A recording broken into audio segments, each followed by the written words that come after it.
स्वागत है आपका knowledge word with me channel में।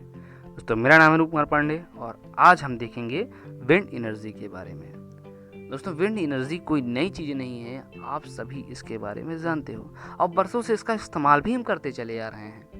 दोस्तों, अगर आपने कभी देखा होगा फिल्मों में जो समुद्री जहाज होती हैं वो क्या होती हैं, उसमें बड़े बड़े कपड़े जो लगे होते हैं, उसका कारण है दोस्तों, उसका कारण ये है कि ताकि जो जहाज है वो विंड के फ्लो के डायरेक्शन में लगातार क्या हो, वो चलती चली जाए, उसे दिक्कत ना हो। इसी तरह अगर हम बात करें तो अनाज को पीसने वाली मशीनों में इसका इस्तेमाल होता था और तीसरा अगर हम बात करें तो पंपिंग यानी वाटर पंपिंग सेट में इसका इस्तेमाल करता था। यानी कोई नया नहीं है, इसे हम जानते हैं। इस एनर्जी का इस्तेमाल हम इलेक्ट्रिकल एनर्जी के रूप में भी कर सकते हैं। तो वो कैसे कर सकते हैं वो आज हम इस वीडियो में जानेंगे, तो आखिरी तक बने रहिएगा। चलिए देखते हैं आगे। दोस्तों, विंड एनर्जी क्या है? विंड एनर्जी मतलब क्या है कि high velocity air. High velocity air मतलब high pressure to low pressure flow air, यानी जो कि हाई दाब से लो दाब की तरफ फ्लो हो रही है हवा को, उसे ही हम बोलते हैं विंड। उसमें हाई वेलोसिटी होती है और उस वेलोसिटी का इस्तेमाल करते हैं हम इस टरबाइन के जो ब्लेड्स होते हैं उनको रोटेट करवाने में। और रोटेशन के बाद क्या होता है कि जो शाफ्ट जो कनेक्ट होता है जनरेटर के, वो घूमता है, जिससे हमारी बिजली बन जाती है। तो इसका यही बेसिकली इस्तेमाल है विंड एनर्जी का। ठीक है, चलिए आगे देखते हैं। वर्किंग प्रिंसिपल क्या है विंड एनर्जी का?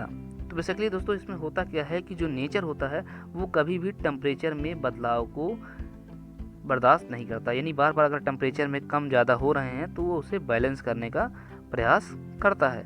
तो होता क्या है कि जो सन होता है वो जब रेडिएशन फ्लो करवाता है तो होता क्या है कि जब ये हाईली रेडिएशन अर्थ के सरफेस पर पड़ता है तो पार्टिकुलर एरिया या सरफेस जो होता है वो हीट अप हो जाता है। इससे हीट अप होने से क्या होता है कि जो भी सरफेसेस में जो भी हमारे यानी नाइट्रोजन गैसेस हैं या जो भी गैसेस हैं वो सभी गैसेस के फॉर्म में क्या होती हैं, बाहर निकलने लगती हैं हॉट फॉर्म में। तो होता क्या है कि अभी जब हाईली हॉट एयर जब यहाँ से फ्लो करती है तो इसको बैलेंस करने के लिए, इसे ठंडा करने के लिए क्या होता है कि जो कूल एयर होती है वो इसके अपोजिट साइड से यहाँ आती है। तो इससे होता क्या है कि ये बेसिकली बैलेंस हो जाता है।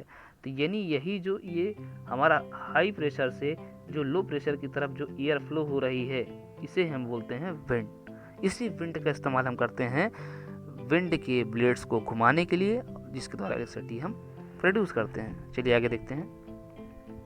तो दोस्तों, विंड टरबाइन काम कैसे करती है? दोस्तों, आपके घरों में यूज़ होने वाले जो फैंस होते हैं बेसिकली, तो दोस्तों घरों में यूज़ वाले आपके जो फैंस होते हैं वो भी उसके जस्ट अपोजिट जो प्रिंसिपल है वो है हमारा विंड टरबाइन का। दोस्तों, होता ये है कि हमारे घर में आने वाली जो इलेक्ट्रिसिटी क्या होती है, पहले जनरेटर के द्वारा स्टेप डाउन होकर 230 वोल्ट हमारे घरों तक आती है और उस 230 वोल्ट जो हमें मिलता है हमारे फ़ैन को, जिसके द्वारा हमारा फ़ैन हमें हवा देता है। लेकिन विंड के केस में क्या होता है कि यहाँ पे हमारा फ़ैन लगा होता है, यहाँ पे हाईली वेलोसिटी की विंड आती है और इस ब्लेड्स को घुमाती है, जिसके द्वारा ये शाफ्ट के थ्रू जनरेटर्स कनेक्ट होता है और इलेक्ट्रिसिटी हमारी जनरेट होती है और ये जो इलेक्ट्रिसिटी होती है वो हमारा डिस्ट्रीब्यूशन लाइन में चली जाती है। तो बेसिकली जस्ट इसका रिवर्स प्रोसेस है।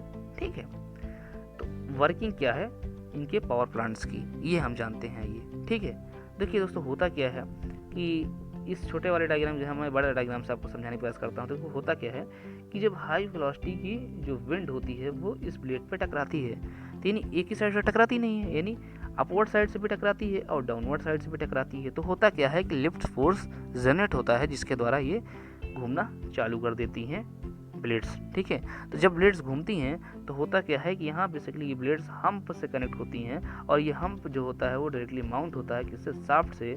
और जब ये ब्लेड्स घूमती हैं तो ये शाफ्ट घूमता है। जब ये शाफ्ट घूमता है तो ये क्या होता है, ये शाफ्ट कनेक्ट होता है हमारा बेसिकली गियर से।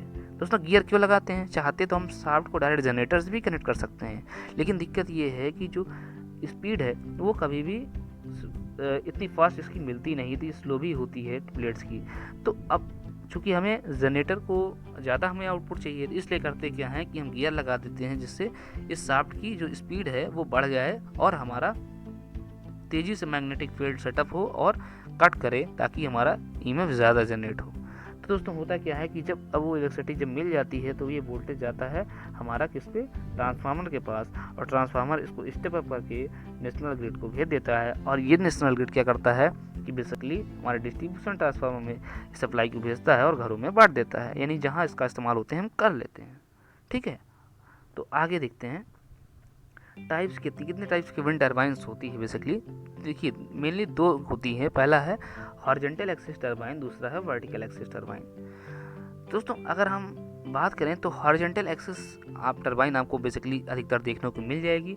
उसका जो सबसे बड़ा रीज़न है क्योंकि ये हाईली रेटिंग पे अवेलेबल है, यानी 9 मेगावाट तक की आप हॉरिजॉन्टल एक्सिस विंड टर्बाइन आप पा सकते हो। लेकिन वर्टिकल एक्सिस टर्बाइन के केस में ऐसा नहीं है, ये बहुत कम रेटिंग में ही मिलती हैं। ठीक है, दूसरी बात ये है कि अगर हम एडवांटेजेस की बात करें तो वो वर्टिकल एक्सिस की है। क्यों है? क्योंकि आप इसे चाहो तो बहुत पास में भी सेटअप कर सकते हो, यानी आप चाहो तो पार्टिकुलर लैंड एरिया में आप कई सारे पास में विंड टर्बाइंस को लगा सकते हो। लेकिन हॉरिजॉन्टल एक्सिस के केस में ऐसा नहीं है, इसमें पार्टिकुलर डिस्टेंस काफ़ी ज़्यादा होना चाहिए हर एक टर्बाइंस के बीच में। क्यों? क्योंकि इनके बीच में टर्बुलेंस क्रिएट होता है। टर्बुलेंस मतलब क्या है कि काफ़ी मात्रा में नॉइसेस वगैरह या प्रॉब्लम्स आती हैं। अगर आप पास लगा दोगे तो इलेक्ट्रिसिटी कम हो जाएगी, एफिशिएंसी कम हो जाएगी। ठीक है, दूसरा सबसे बड़ा जो फ़ायदा है वो वर्टिकल एक्सिस में ही मिलता है आपको कि सारे कंपोनेंट्स जो होते हैं वो सरफेस लेवल पे ही कनेक्ट होते हैं, यानी जनरेटर, गियर बॉक्स, सब चीज़ें मिलती हैं, तो आप आसानी से कंस्ट्रक्शन कर सकते हो। बहुत ज़्यादा आपको हाइट पर चढ़ने की आवश्यकता नहीं, क्योंकि जो इनकी हाइट्स होती हैं इन टर्बाइंस की बहुत बड़ी होती हैं। ठीक है, और तीसरा जो सबसे बड़ा उसका फ़ायदा यही है कि इसमें लेबर अच्छा होता है, आप अच्छा खासा इलेक्ट्रिसिटी जनरेट कर सकते हो काफ़ी कम लैंड में। ठीक है, चलिए आगे देखते हैं। तो हमारा इंटरेस्ट क्यों है विंड एनर्जी की तरफ, इतना ज़्यादा हम क्यों बात कर रहे हैं इस पर? इसका सबसे बड़ा जो रीज़न है 24 घंटे इलेक्ट्रिसिटी का प्रोवाइड करना। दोस्तों सोलर मानता हूँ कि बहुत अच्छा है, लेकिन रात में तो नहीं काम कर सकता ना, रात में इलेक्ट्रिसिटी वो नहीं दे सकता। तो लेकिन इसके विंड केस में क्या है, विंड तो हमेशा फ्लो करती है। ठीक है, तो हमें 24 घंटा देता है, तो हम इसका बेसिकली इस्तेमाल यही कर सकते हैं कि हम दिन में अपना सोलर एनर्जी से काम चला लें और रात में हमारा विंड एनर्जी के द्वारा हम इलेक्ट्रिसिटी जनरेट करके चला सकते हैं काम। ठीक है, दोनों हमारा रिन्यूएबल ही है। ठीक है, दूसरा चीज़ ये है कि इन्वायरमेंटल फ्रेंडली है, यानी किसी तरह का कोई नुकसान नहीं पहुंचाता इन्वायरमेंट को। तीसरा है नो एयर पोल्यूशन, यानी जिस तरह से कोल बेस्ड पावर प्लांट में कोयले के द्वारा काफ़ी मात्रा में जो डेंजरस गैसेस होती हैं वो सब नहीं होती हैं, तो पोल्यूशन भी नहीं होता है। ठीक है, और चौथा सबसे बड़ा जो रीजन है वो रिन्यूएबल है, यानी जितना मर्जी आप चाहो विंड का इस्तेमाल कर सकते हो क्योंकि फ्री है। ठीक है, और पांचवा है कि नो ग्रीन हाउस गैसेस, किसी भी तरह की कोई ग्रीन हाउसेस नहीं ये डेवलप करता है। और आखिरी जो सबसे बड़ा इसका रीज़न ये है कि जो रूरल एरिया में क्या कर सकते हैं आप खेती भी कर सकते हैं और फसल उगाकर आप पैसे भी कमा सकते हैं, क्योंकि आपका लैंड जो है वो सेफ रहता है इस केस में। ठीक है, लेकिन सोलर केस में क्या है कि लैंड भी बर्बाद हो जाता है। ठीक है, प्रॉब्लम्स क्या आती हैं विंड एनर्जी के साथ? सबसे बड़ी जो प्रॉब्लम आती है वो आती है इसकी कैपिटल कॉस्ट। दोस्तों कैपिटल कॉस्ट की बहुत हाई पड़ती है दोस्तों, बहुत ज़्यादा, पता नहीं कितने करोड़ खर्च हो जाते हैं एक टरबाइन के पीछे। तो इसीलिए इसको थोड़ा हम इससे पीछे हटते हैं। ठीक है, दूसरा क्या है कि नॉइज़ बहुत, जैसे कि मैंने बताया कि हर एक टरबाइन के बीच में टर्बुलेंस बहुत ज़्यादा क्रिएट होता है, इसीलिए हम दूर रखते हैं। दूसरा इस एडवांटेज यही है कि इसको दूर हमें लगाना पड़ता है हॉरिजॉन्टल एक्सिस टरबाइन की में। ठीक है, तीसरा क्या है कि विंड आप प्रेडिक्ट नहीं कर सकते हो कि आप किधर से आएगी, यानी कहीं से भी आ सकती है, इधर से आ सकती है, इधर से आ सकती है, इधर से आ सकती है, तो ये दिक्कत आती है। ठीक है, तो उसी हिसाब से आपको क्या करना, लोकेशन जो तय करना पड़ता है। जैसे कि आप जानते हो कि कोई भी अगर मूवमेंट वाला आइटम है तो वो ख़राब होगा, तो यही दिक्कत इसके साथ आती है।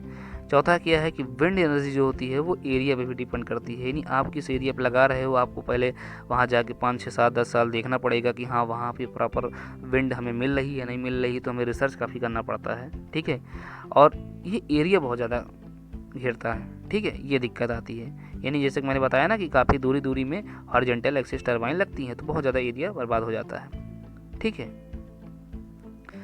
तो इसका फ्यूचर क्या होने वाला है विंड एनर्जी का? तो हम फ्यूचर में देख सकते हैं बड़े बड़े फॉर्म्स, मतलब कि हम देख सकते हैं कि काफ़ी मात्रा में हम बड़े बड़े फॉर्म देख सकते हैं जो कि इलेक्ट्रिसिटी जनरेट कर सकते हैं। अगर हम बात करें इंडिया में, तो इंडिया में राजस्थान में एक है बहुत बड़ा विंड पावर प्लांट है, वहाँ पे क्या है कि काफ़ी मात्रा में विंड फार्म में काफ़ी मात्रा में इलेक्ट्रिसिटी जनरेट होती है, यानी मिनिमम 1600 मेगावाट इलेक्ट्रिसिटी जनरेट होती है। ठीक है, और चाइना जो है वो टॉप पे है इस मामले में, जो विंड के ज़्यादा सप्लाई दे रहा है। ठीक है, हम देख सकते हैं फ्यूचर में कि बड़े बड़े टरबाइंस देखने को मिल सकते हैं, जिनकी टरबाइंस जो हैं वो 9 मेगावाट से भी ज़्यादा मिल सकती हैं। ठीक है, और तीसरा ये है कि ऑफशोर विंड पावर, यानी आप देख सकते हो कि समुद्र में भी काफ़ी मात्रा में टरबाइन सेटअप होना। जैसे कि मैंने बताया था कि जो वर्टिकल एक्सिस टरबाइन है आप उसको काफ़ी पास पास में लगा सकते हो। तो बेसिकली यही होता है कि ये देखिए पास पास में कई सारे टरबाइन जो हैं वो लगाए गए हैं, जिसके द्वारा काफ़ी मात्रा में इलेक्ट्रिसिटी जनरेट हो सकती है। यहाँ सबसे बड़ा फ़ायदा ये है कि समुद्र में हमें जो विंड है वो कांस्टेंट मात्रा में मिलती है, तो कभी भी यहाँ दिक्कत कोई किसी चीज़ की आती नहीं है, लगातार हमें इलेक्ट्रिसिटी मिलती रहती है। तो आई थिंक आपको ये वीडियो अच्छा लगा होगा। अगर आपको पसंद आया तो आप चैनल को प्लीज़ सब्सक्राइब कर सकते हैं। Thank you so much.